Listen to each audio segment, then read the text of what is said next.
জয় আনন্দময়ী সোনামায়ের জয়।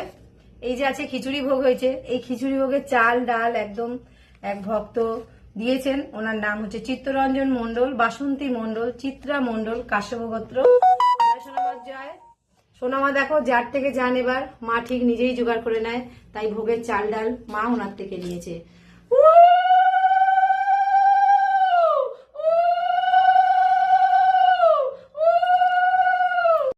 সোনামায়ের দেখো এই যে 5 রকম ফল, আর এই যে বাতাসা দিয়েছি, আর এদিকে একজন নারকেল দিয়েছে, নারকেলও দিয়ে দিচ্ছি, আর এদিকে দেখো অনেক রকম মিষ্টি আছে, এগুলো সব ভক্তরা দিয়ে গেছে। চলো এবার প্রদীপটা আমি জ্বালিয়ে নিই।